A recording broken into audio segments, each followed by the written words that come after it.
সৈয়দ বাড়ির বৈঠকখানার আজকের নিবেদন বিখ্যাত কথা সাহিত্যিক সত্যজিৎ রায়ের লেখা আত্মজীবনীমূলক বই যখন ছোট ছিলাম এর শেষ অংশ। বইটির পূর্ববর্তী অংশগুলো আমাদের চ্যানেল থেকে ইতিমধ্যে প্রচার করা হয়েছে। শুরু হতে যাচ্ছে সত্যজিৎ রায়ের লেখা যখন ছোট ছিলামের শেষ অংশ, স্কুলে। ছেলেবেলা কখন শেষ হয় অন্যদের কথা জানি না। আমার মনে আছে যেদিন ম্যাট্রিক পরীক্ষার শেষ পরীক্ষা দিয়ে বাড়িতে এসে টেবিলের উপর থেকে মেকানিক্সের বইটা তুলে মাটিতে ছুঁড়ে ফেলে দিলাম, ঠিক সেই মুহূর্তেই মনে হয়েছিল আমি আর ছোট নেই। এরপর কলেজ, এখন থেকে আমি বড় হয়ে গেছি।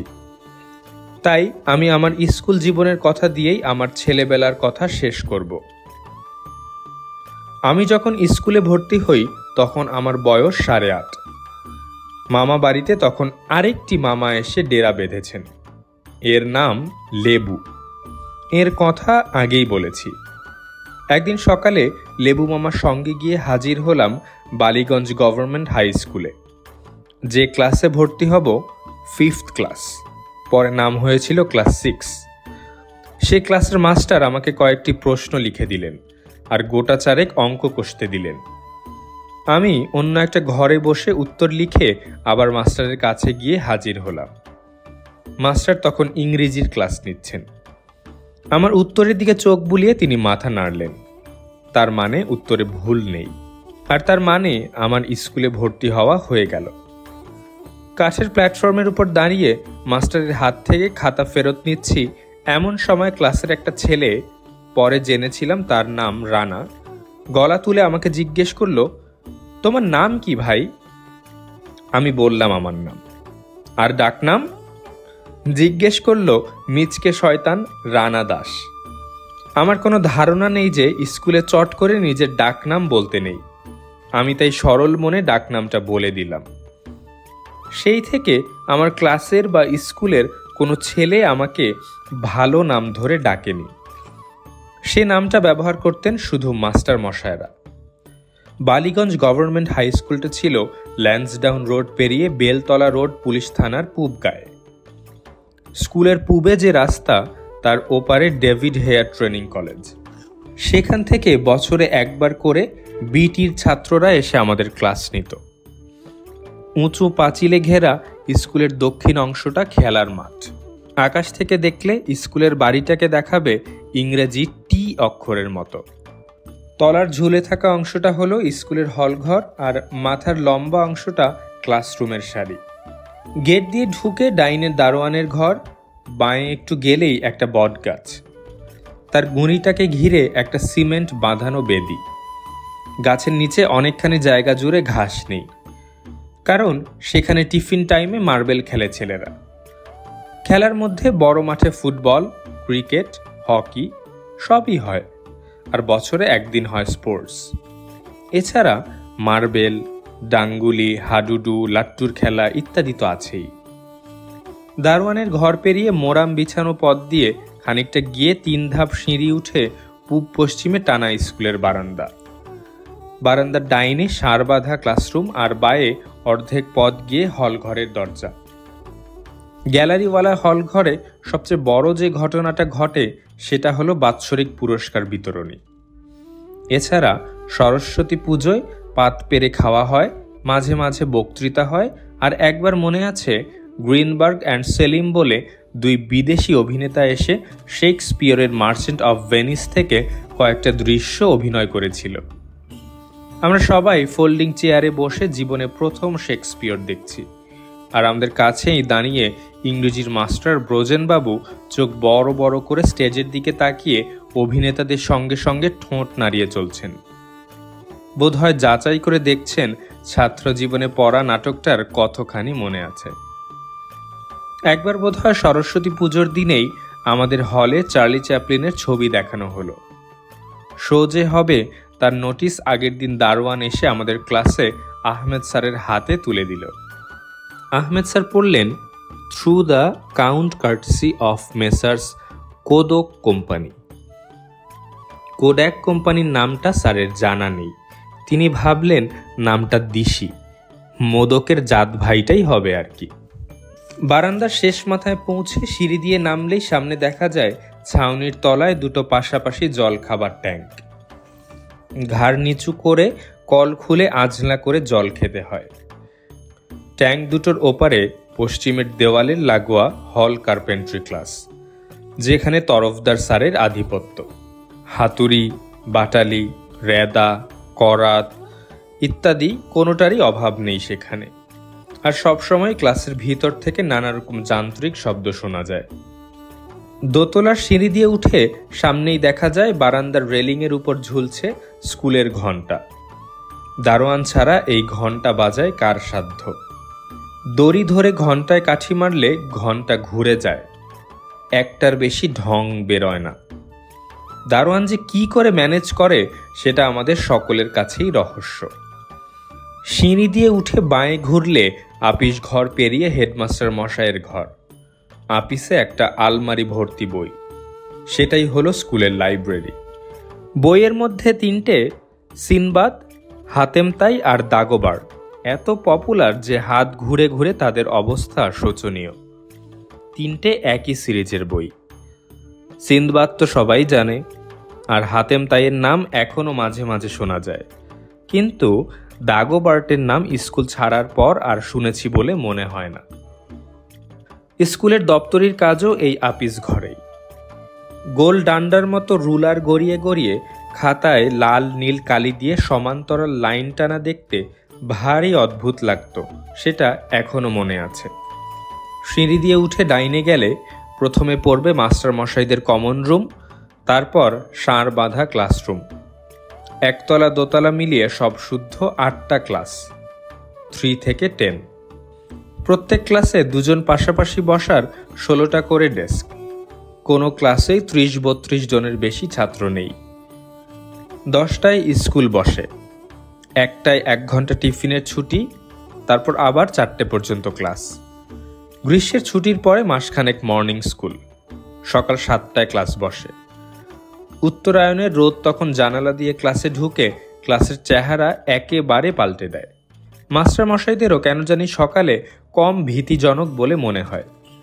সূর্য মাথার উপর উঠলেই বোধ হয় মানুষের মেজাজটা আরও তিরিক্ষি হয়ে যায়। মর্নিং স্কুলটা তাই অনেক বেশি স্নিগ্ধ বলে মনে হতো। অবশ্য এ থেকে যদি মনে হয় যে মাস্টার মশাইদের বেশিরভাগেরই মেজাজ তিরিক্ষি ছিল, সেটি কিন্তু ঠিক হবে না। বরং এটাই ঠিক যে কিছু বাছাই করা দুষ্টু ছেলেদের উপর কিছু মাস্টারের রাগ গিয়ে পড়তো মাঝে মাঝে। মাস্টার বুঝে এবং অপরাধ বুঝে শাস্তিরও রদবদল হতো। কিল, চর, কানমলা, ঝুলপি ধরে উপরে টান, বেঞ্চে দাঁড়ানো, কান ধরে এক পায়ে দাঁড়ানো, সব রকমই দেখেছি আমরা। তবে আমি নিজে কোনোদিন এসব ভোগ করেছি বলে মনে পড়ে না। ভালো ছেলে, শান্তশিষ্ট, কেউ কেউ জুড়ে দিত লেজ বিশিষ্ট। ছেলে হিসেবে গোড়া থেকেই একটা পরিচয় তৈরি হয়ে গিয়েছিল আমার। আমি 6 বছর স্কুল জীবনে 2 জন হেডমাস্টারকে পেয়েছিলাম। প্রথম যখন ভর্তি হই তখন ছিলেন নগেন মজুমদার। তোমরা সন্দেশে ননীগোপাল মজুমদারের গল্প পাও মাঝে মাঝে। নগেনবাবু ছিলেন ননীগোপালের বাবা। তিনি যে হেডমাস্টার সেটা আর বলে দিতে হতো না। অন্তত আমার কল্পনার হেডমাস্টারের সঙ্গে তার চেহারার মিল ছিল 16 আনা। মাঝারি হাইট, ফর্সা রং, ঝুপো সাদা গোঁফ, সাদা চুল, পরনে গলাবন্ধ কোট আর প্যান্ট। মেজাজ যে শুধু গম্ভীর তা নয়, স্কুলে তার মুখে কেউ কোনোদিন হাসি দেখেছে কিনা সন্দেহ। বছরের শেষে বাৎসরিক পরীক্ষার পর একটা বিশেষ দিনে তিনি প্রত্যেকটি ক্লাসে গিয়ে হাতের লিস্ট দেখে পরীক্ষায় প্রথম, দ্বিতীয় আর তৃতীয় কে হয়েছে সে নামগুলো পড়ে শোনাতেন। ক্লাসের বাইরে নগার জুতার আওয়াজ পেলেই বুকের ভেতর যে ধরফরানি শুরু হতো তার কথা কোনো দিন ভুলব না। নগেনবাবুর পরে এলেন যোগেশবাবু, যোগেশচন্দ্র দত্ত। এর চেহারা নগেনবাবুর চেয়ে কিছুটা চিমড়ে আর গোঁফটা ঠোঁটের নিচে অনেকটা কম জায়গা দখল করে, কিন্তু ইনিও মার্কামারা হেডমাস্টার। এর প্যান্টটা ছিল ঢোলা গোছের। তখন আমরা ক্লাসে রিপ ভ্যান উইঙ্কেলের গল্প পড়ছি।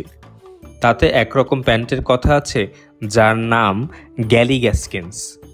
300-400 বছর আগে আমেরিকায় এই প্যান্ট চালু ছিল।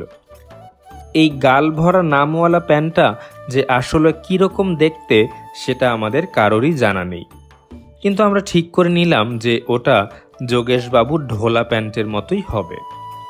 তাই যোগেশবাবুর প্যান্ট তখন থেকে আমাদের কাছে হয়ে গেল গ্যালি গ্যাস্কিন্স। এই যোগেশবাবুর নাম যে কেন গাঁজা হলো সেটার কারণ আর এখন মনে নেই। হয়তো যোগেশ থেকে জগা, জগা থেকে গজা, গজা থেকে গাঁজা। তবে এনার সম্বন্ধে আমাদের ভীতি খানিকটা কেটে গিয়েছিল যখন একদিন ইনি আমাদের একটা ক্লাস নিলেন। কোনো একজন মাস্টার মশাই অনুপস্থিত ছিলেন, তাই এই ব্যবস্থা। আশ্চর্য, সেদিনের ক্লাসে যতটা মজা পেয়েছিলাম আর যত নতুন জিনিস শিখেছিলাম সেরকম আর কখনোই হয়নি। গেঞ্জি কথাটা কোথা থেকে এসেছে কে বলতে পারে? এই ছিল যোগেশবাবুর প্রথম প্রশ্ন। আমরা কেউই বলতে পারলাম না। যোগেশবাবু বললেন, কথাটা আসলে ইংরেজি গার্নসি। ইংলিশ চ্যানেলে ফ্রান্সের উপকূলের কাছাকাছি একটা ছোট্ট দ্বীপের নাম গার্নসি। সেখান থেকেই এই জামার নাম, যেটা ওদের দেখে খালাসিরা পড়ত। যোগেশবাবু আরও বললেন যে বাঙালিরা এককালে এক ধরনের ওভারকোট পরত যাকে তারা বলতেন অলস্টার। এই কোটের আসল নাম নাকি আলস্টার, আর এই নামটাও এসেছে একটা জায়গার নাম থেকে। আয়ারল্যান্ডের আলস্টার নামে একটা শহরে এই কোট প্রথম চালু হয়। এরপরে যোগেশবাবু যেটা করলেন সেটা আমাদের বেশ তাক লাগিয়ে দিয়েছিল। ব্ল্যাকবোর্ডে গিয়ে উনি প্রথমে বাংলা শব্দ ব্যবহার করে লিখলেন 1, 2, 3, 4, 5, 6, 7, 8, 9। এই শব্দগুলো উনি বাংলা শব্দ ব্যবহার করে লিখেছিলেন। তারপর প্রত্যেকটা কথা থেকে খানিকটা অংশ মুছে দিয়ে ব্যাপারটা অঙ্কর মতো দেখালো। এই ঘটনার পরে গাঁজা হয়ে গেলেন আমাদের কাছে বেশ কাছের মানুষ। হেডমাস্টার মশাইয়ের পরেই যাকে সবচেয়ে বেশি সমীহ করতাম তিনি হলেন অ্যাসিস্ট্যান্ট হেডমাস্টার জ্যোতির্ময় লাহিড়ী। একে আমরা লাহিড়ী স্যার বা জ্যোতির্ময় বাবু না বলে সবসময় মিস্টার লাহিড়ী বলতাম। তার কারণ মাস্টার মশাইদের মধ্যে এনার মতো সাহেব আর কেউ ছিলেন না। লম্বা সুপুরুষ চেহারা, গায়ের রং ধপধপে, দাড়ি গোঁফ কামানো, পরনে স্যুট আর টাই। স্যুটের কোটটা একটু বেঁটে, এছাড়া খুদ ধরার জো নেই। হল ঘরে একটা অনুষ্ঠান হলে ইনি দাঁড়িয়ে থাকতেন হাত দুটো পেটের ওপর জড়ো করে। হাততালির প্রয়োজন হলে দুটো হাত উঠত না কখনো, একটা হাত পেটের উপরেই থাকতো, অন্যটা তার পিঠে মৃদু মৃদু আঘাত করত। মিস্টার লাহিড়ীর ইংরেজি উচ্চারণ ছিল সাহেবদের মতো। ওয়াল্টার স্কটের আইভানহো পড়ানোর সময় স্কটের ফরাসি নামগুলোর উচ্চারণ শুনে ভক্তি একেবারে সপ্তমে চড়ে গেল। ফ্রন্ডে বুফ এর উচ্চারণ যে ফঁদবো হতে পারে সেটা কে জানত? যোগেশবাবুর পরে ইনি হেডমাস্টার হয়েছিলেন, কিন্তু ততদিনে আমার স্কুলের পাঠ শেষ হয়ে গেছে। অন্য মাস্টার মশাইদের মধ্যে এক একজন এক একটি টাইপ। তখন ব্রিটিশ আমল। সরকারি স্কুলের নিয়ম অনুযায়ী হিন্দু মাস্টার মশাইদের সঙ্গে কিছু মুসলমান ও কিছু বাঙালি খ্রিস্টান থাকাটা ছিল স্বাভাবিক। মুসলমানদের মধ্যে ছিলেন আহমেদ স্যার, জসিমউদ্দিন আহমেদ, যিনি কোডাককে বলেছিলেন কোদক। এছাড়া আরও দুজন আমাদের পড়িয়ে গেছেন। তার মধ্যে একজন হলেন কবি গোলাম মোস্তফা। ইনি বছরখানেক আমাদের বাংলা পড়ালেন। এর একটি কবিতা আমাদের পাঠ্যের মধ্যে ছিল, যার প্রথম 2 লাইন হল, আনমনে একা একা পথ চলিতে দেখিলাম ছোট মেয়ে ছোট গলিতে। মোস্তফা সাহেব পূর্ববঙ্গের লোক। চ আর ছকে ইংরেজি এস এর মতো উচ্চারণ করেন। ভারী দরদের সঙ্গে কবিতাটি পড়লেন তিনি, কিন্তু উচ্চারণ শুনে কিছু তেঁদর ছেলে বুঝে নিল একে নিয়ে একটু রগড় করা যায়। গোপাল আগ্রহের সঙ্গে প্রশ্ন করল, আচ্ছা, এই যে ছোট গলিতে ছোট মেয়ে দেখার কথা লিখেছেন, এটা সত্যি ঘটনা স্যার? মোস্তফা সাহেব সরল মানুষ, বললেন, হ্যাঁ সত্যি সত্যিই। আমি একদিন গলি দিয়ে যেতে যেতে দেখি একটি ছোট্ট মেয়ে দাঁড়িয়ে আছে। আমি তার পাশ দিয়ে যাবার সময় তার মাথায় টুক করে একটা টোকা মেরে দিলাম। টোকা মারলেন স্যার? বাহ! কথা আর বেশি এগোলো না, কারণ পেছন থেকে এই গোপলা বস বলে চাপা ফিস ফিসে রব উঠেছে। মাস্টার মশাইদের মধ্যে খ্রিস্টান ছিলেন দুজন, বিডি স্যার আর মনোজ বাবু। বিডি স্যার অর্থাৎ বিডি রায়, পুরো নাম বোধহয় বিভুদান কি বিধুদান, এমন নাম এর আগে বা পরে কখনো শুনিনি। ইনি পড়াতেন ইংরেজি। ছোটখাটো মানুষ, ইংরেজি উচ্চারণ যাতে ঠিক হয় সেদিকে বিশেষ নজর। ঈশপের গল্প দি অক্স অ্যান্ড দ্য ফ্রগ পড়বার আগে বলে নিলেন ভাওয়েলের আগে দা এর উচ্চারণ হবে দি, আর কনসোনেন্টের আগে দা। দি অক্স অ্যান্ড দ্য ফ্রগ। আর ইংরেজি দ এর উচ্চারণ বাংলা দ এর মতো নয়। বাংলা দ বলার সময় জিভ আর টাগরার মধ্যে কোনো ফাঁক থাকে না, কিন্তু ইংরেজির সময় সামান্য ফাঁক থাকবে যাতে খানিকটা হাওয়া বের হয়। আসলে ইংরেজি দ এর উচ্চারণ দ আর জেড এর মাঝামাঝি। মনোজবাবুর এক ভাই পুলিশে কাজ করেন। তার বাসস্থান ছিল আমাদের স্কুলের লাগোয়া থানায়। এই পুলিশ ভাইয়ের দুই ছেলে সুকুমার ও শিশির পড়তো আমাদের ক্লাসে। এরা স্কুলে আসতো পাঁচিল টপকে। সুকুমার আমাদের ক্লাসের সেরা দৌড়বাজ, দুবার পরপর 100 ইয়ার্সে জিতেছে। শিশিরটা মিচকে, বইয়ের সঙ্গে সম্পর্ক নেই। কিল, চর, কানমলা তার দৈনিক বরাদ্দ, বিশেষ করে তার কাকার হাতে।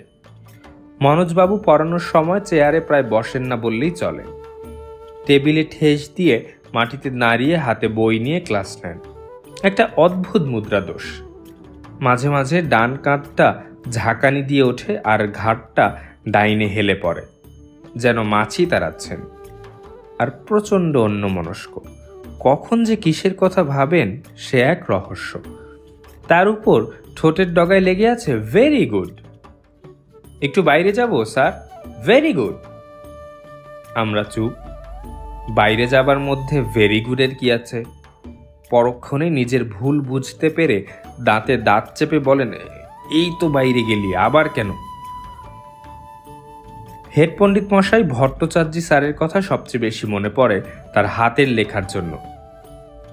ব্ল্যাকবোর্ডে এত সুন্দর বাংলা লেখা আর কেউ লিখতে পারে বলে মনে হয় না। সেকেন্ড পণ্ডিত মশাইকে কেন যে সবাই ভ্যান পণ্ডিত বলতো তার কারণ কোনোদিন জানতে পারিনি। নামকরণটা হয়ে গিয়েছিল আমি আসার আগেই। একেও কোনোদিন হাসতে দেখেছি বলে মনে পড়ে না। তবে গোমরা মেজাজ হওয়া সত্ত্বেও উনি ছাত্রদের সামলানোর ব্যাপারে তেমন দুরস্ত ছিলেন না। এনার একটা ধমক এখনো কানে লেগে রয়েছে, চেঁচিয়ে চেঁচিয়ে আমার গলা দিয়ে রক্তের গঙ্গা বয়ে গেল, তাও তোমরা মনোযোগ দিচ্ছ না।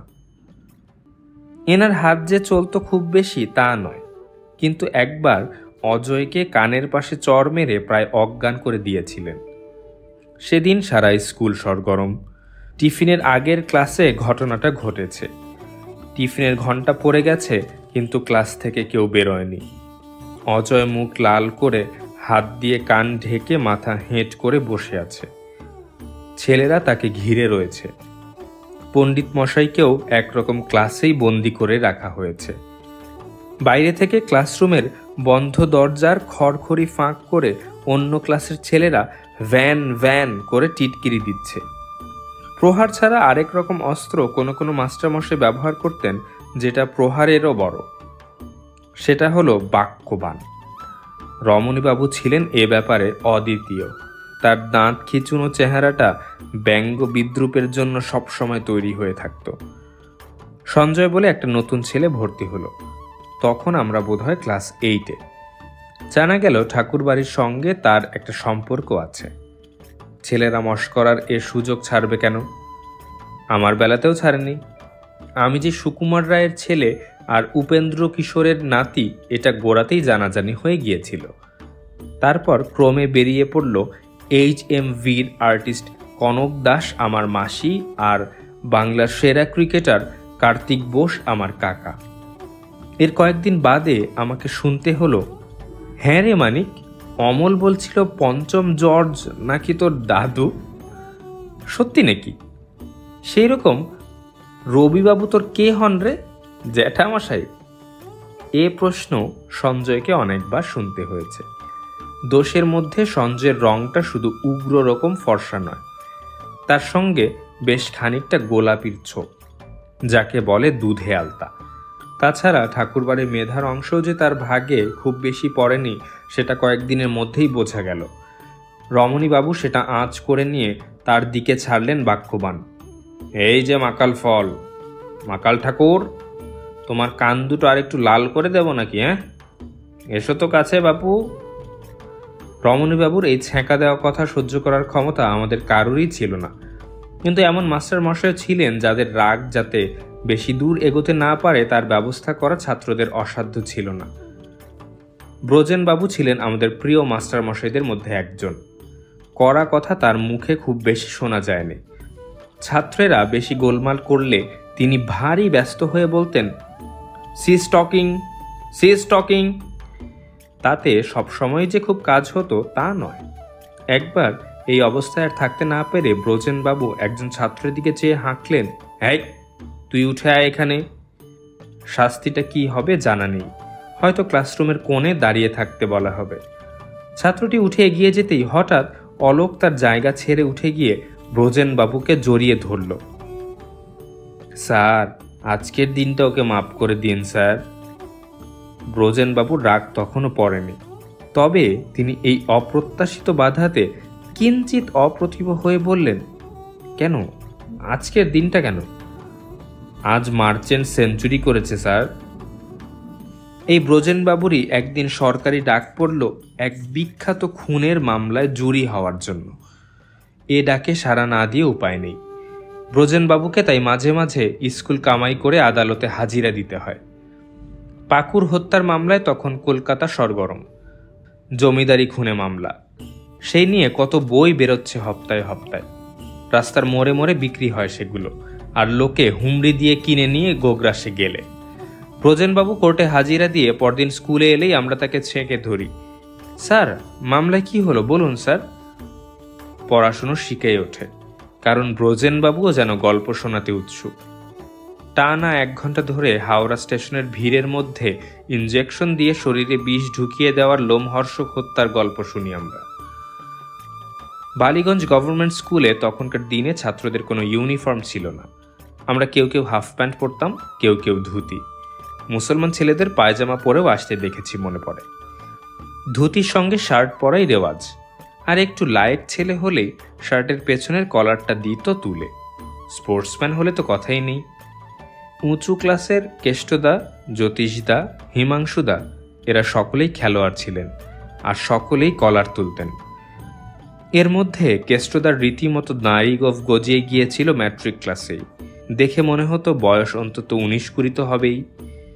আমরা মাত্র 4 ক্লাস নিচে পড়েও অনেক বেশি ছেলে মানুষ। দাড়ি গোঁফের কোনো লক্ষণ তো নেই, অদূর ভবিষ্যতেও হবে বলে মনে হয় না। কলার তোলার যিনি রাজা তিনি কিন্তু ছাত্র নন, তিনি শিক্ষক, ড্রিল স্যার সনদবাবু। ইনি যখন এলেন তখন স্কুলে 3 বছর হয়ে গেছে আমার। চোখ ঢুলু ঢুলু, বায়োস্কোপের হিরো হিরো চেহারা, আর শার্টের কলার এত বড় আর ছড়ানো যে কাঁধ অবধি পৌঁছে যায়। তার উপর সেটা তুললে মনে হলো ড্রিল স্যার বুঝি ওড়ার জন্য তৈরি হচ্ছেন। এখন যেটাকে পিটি বলা হয় তখন সেটাই ছিল ড্রিল। সপ্তাহে 2 কি 3টে দিন 1 ঘন্টা স্কুলের মাঠে কাটাতে হতো। ড্রিল স্যারের তখন মিলিটারি মেজাজ। নানা রকম কুচকাওয়াজের মধ্যে হাই জাম্পের ব্যবস্থাও আছে। মাটি থেকে হাত 2 উঁচুতে শুইয়ে রাখা বাঁশ টোপকে পেরোতে হবে। যে ইতস্তত করবে তারই প্রতি হুঙ্কার ছাড়বেন drill sir, I say jump. ভদ্রলোক জাম্প কথাটা জাম্প আর ঝাঁপের মাঝামাঝি করে নিয়েছেন হুকুমটা আরো জোরদার হবে বলে। এই জাম্পের হুকুম আমাকেও শুনতে হয়েছে, কারণ ছেলেবেলায় ডেঙ্গু নামে একটা বিটকেল অসুখে আমার ডান পাটা কমজোর হয়ে যাবার ফলে আমি লম্ফ ঝম্পে কোনো দিনই বিশেষ পারদর্শী হতে পারিনি। যে জিনিসটা ছেলে বয়স থেকে বেশ ভালোই পারতাম সেটা হলো ছবি আঁকা। সেই কারণে স্কুলে ঢোকার অল্প দিনের মধ্যেই আমি ড্রয়িং মাস্টার আশুবাবুর প্রিয় পাত্র হয়ে পড়েছিলাম। সত্যজিৎ নামেও সত্যজিৎ, কাজেও সত্যজিৎ। কথাটা অনেকবার বলতে শুনেছি আশুবাবুকে, যদিও কাজেও সত্যজিৎ বলতে উনি কি বোঝাতে চান সেটা বুঝতে পারিনি। রোগা পটকা মানুষ, চোখা নাক, সরু গোঁফ, হাতের আঙুলগুলো সরু লম্বা, টাক মাথার পেছন থেকে তেলতেলে লম্বা চুল। গভর্নমেন্ট আর্ট স্কুল থেকে আঁকা শিখেছেন, তবে ইংরেজিটা আদৌ শেখা হয়নি। ছাত্ররা সেটা সবাই জানে, আর জানে বলেই ক্লাসে নোটিশ এলেই সবাই সমস্বরে চেঁচিয়ে ওঠে, স্যার নোটিশ। আশুবাবু দারোয়ানকে ঢুকতে দেখলেই একটা যে কোনো কাজ বেছে নিয়ে তাতে গভীরভাবে মনোনিবেশ করে বলেন, দিলীপ, নোটিশটা একটু পড়ে দাও তো বাবা। দিলীপ ক্লাসের মনিটর, সে নোটিশ পড়ে আশুবাবুর সমস্যা মিটিয়ে দেয়। একদিন আমার একটা ছবিতে আশুবাবু নম্বর দিলেন 10+F। সবাই ঝুঁকে পড়ে খাতা দেখে বলল, +F কেন স্যার? আশুবাবু গম্ভীরভাবে বললেন, F হলো ফার্স্ট। বাৎসরিক প্রাইজ ডিস্ট্রিবিউশনের কিছুদিন আগে থেকে আশুবাবুর ব্যস্ততা বেড়ে যেত। হল সাজানোর ভার তার উপর।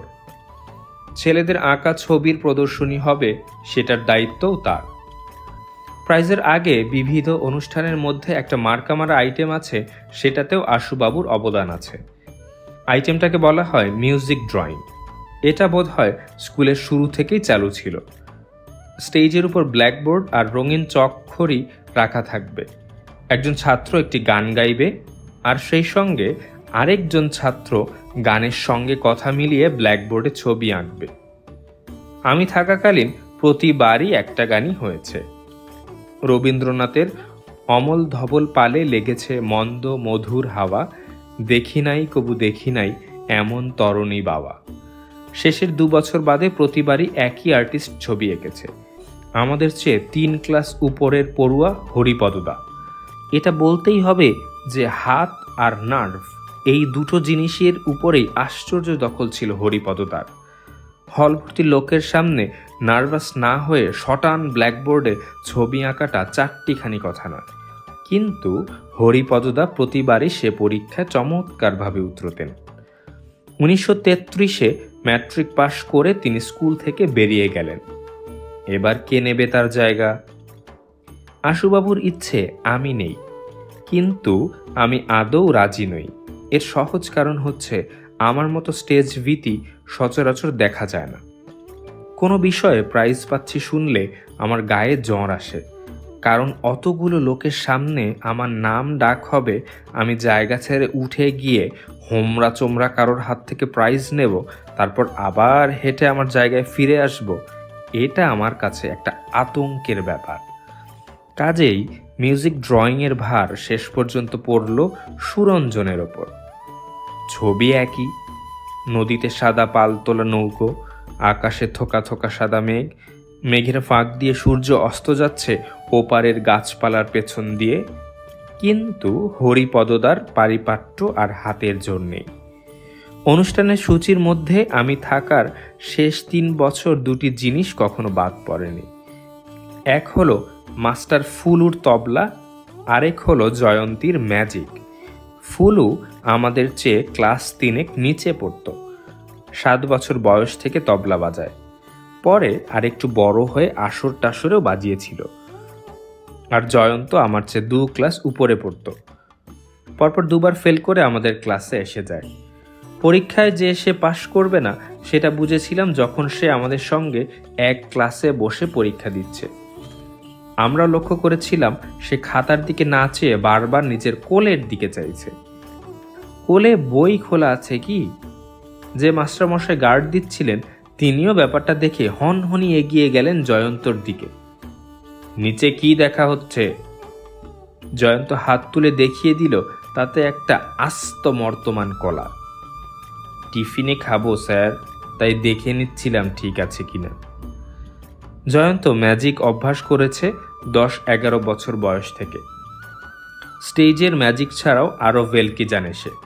আমাদের ক্লাসে আসার কয়েকদিনের মধ্যেই দেখি ক্লাসে বসে বসেই পরিমল হঠাৎ অজ্ঞান হয়ে পড়েছে।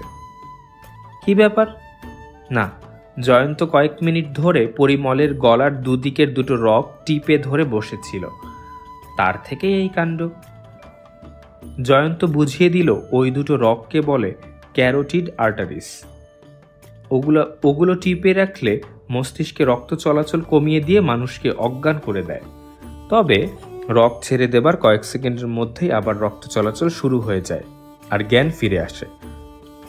হাত সাফাইয়ের ম্যাজিকে জয়ন্ত ছিল সিদ্ধহস্ত। তবে সে যে আরও অনেক বেশি অগ্রসর হচ্ছে সেটা জেনেছিলাম আমাদেরই ক্লাসের অসিতের জন্মদিনের নেমন্তন্নে। অসিত জয়ন্তকে ডেকেছিল ম্যাজিক দেখানোর জন্যই। খাওয়ার পরে ম্যাজিক হবে। খাওয়ার মধ্যে কাচের জলের গেলাস হাতে নিয়ে জল খেয়ে হঠাৎ গেলাসটাকেই কড়মড়িয়ে চিবিয়ে খেতে আরম্ভ করে দিল জয়ন্ত। কাচ খাওয়া, পেরেক খাওয়া এসবই স্কুলে থাকতেই শিখেছিল। স্কুল ছাড়ার বছর দুয়েকের মধ্যেই শুনলাম অ্যাসিড খেয়ে ম্যাজিক দেখাতে গিয়ে জয়ন্ত মারা গেছে। আমাদের ক্লাসের ছেলেদের মধ্যে অনিলের কথাটা আলাদা করে বলা দরকার, কারণ তার মধ্যে কিছু বিশেষত্ব ছিল। অনিল খুব অল্প বয়সে বেশ কিছুদিন সুইজারল্যান্ডে ছিল একটা কঠিন ব্যারাম সারানোর জন্য। সেরে উঠে দেশে ফিরে 1933-এ ভর্তি হয় আমাদের ক্লাসে। তখন আমি ক্লাস 8-এ পড়ি। সঞ্জয়ের যেমন ঠাকুর বাড়ির সঙ্গে সম্পর্ক ছিল, অনিলেরও পূর্বপুরুষের মধ্যে একজন বিখ্যাত বাঙালি ছিলেন। একবার বিটির এক ছাত্র আমাদের ক্লাস নিচ্ছেন। রোমান ইতিহাস পড়াতে গিয়ে এট্রুরিয়ার রাজা লার্স পোর্সিনার নাম উল্লেখ করা মাত্র মিচকে ফোডরুক বলে উঠেছে, কি বললেন স্যার? লর্ড সিনহা? পেছনেই বসেছিল অনিল। সে ফোডরুকের মাথায় মারল এক গাঁটটা। কারণ আর কিছুই না, এই লর্ড সত্যেন্দ্র প্রসন্ন সিংহ ছিলেন অনিলের দাদা মশাই। অনিল নিজে ছাত্র ছিল খুব চতুর। বহুদিন বিদেশে থাকার জন্য বাংলায় খুব কাঁচা, কিন্তু পুষিয়ে নিত ইংরেজি আর অঙ্কে।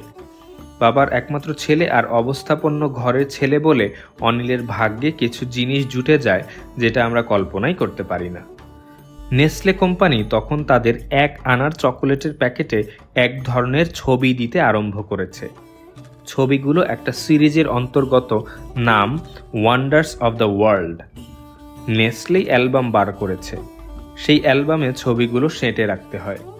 আমাদের সকলের মধ্যেই কম্পিটিশন লেগে গেল কার অ্যালবাম আগে ভর্তি হয়। মুশকিল হচ্ছে কি, প্রত্যেক প্যাকেটেই যে নতুন ছবি পাওয়া যাবে এমন কোনো কথা নেই। অনিলের পয়সা আছে, সে একসঙ্গে 100 প্যাকেট চকোলেট কিনে একদিনেই প্রায় অ্যালবাম ভরিয়ে নিল। ওর সঙ্গে পাল্লা দেবে কে? অবশ্যই যে ছবি একটার বেশি হয়ে যাচ্ছে সেগুলো সে অন্যদের বিলিয়ে দিল অকাতরে। কিন্তু নিজে কিনে পাবার মতো মজা আছে কি তাতে?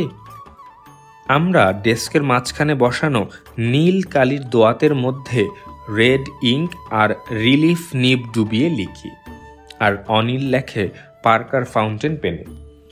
আমরা 5 টাকার বক্স ক্যামেরায় ছবি তুলি। অনিল হঠাৎ একদিন একটা 500 টাকার জার্মান লাইকা ক্যামেরা নিয়ে এলো, সঙ্গে সাউথ ক্লাবের টেনিস টুর্নামেন্টের এনলার্জ করা ছবি। কলকাতায় যখন প্রথম ইয়ো বেরোলো, অনিল একসঙ্গে গোটা আষ্টেক কিনে নিয়ে এলো স্কুলে। তারপর অবশ্য অনেকেই কিনলো এই মজার খেলার জিনিসটা। একদিন তো দেখি অনিল একজোড়া রোলার স্কেটস কিনে নিয়ে এসেছে। টিফিনের ঘন্টা পড়তেই ক্লাস থেকে বেরিয়ে এসে চাকা লাগানো জুতো পরে বারান্দার এ মাথা ও মাথা গড়িয়ে বেড়াতে লাগলো। টিফিনের 1 ঘন্টার মধ্যে খাওয়া এবং খেলা দুটোই চলতো। অনেক ছেলে বাড়ি থেকে টিফিন বক্সে খাবার নিয়ে আসতো। আমরা খেতাম 1 পয়সায় একটা করে আলুর দম।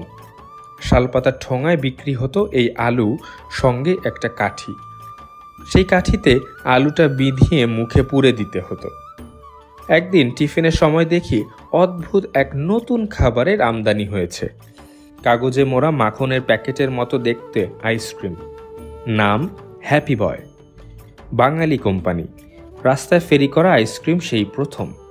কিছুদিনের মধ্যেই শহরের সর্বত্র দেখা যেতে লাগলো হ্যাপি বয় আইসক্রিমের ঠেলা গাড়ি।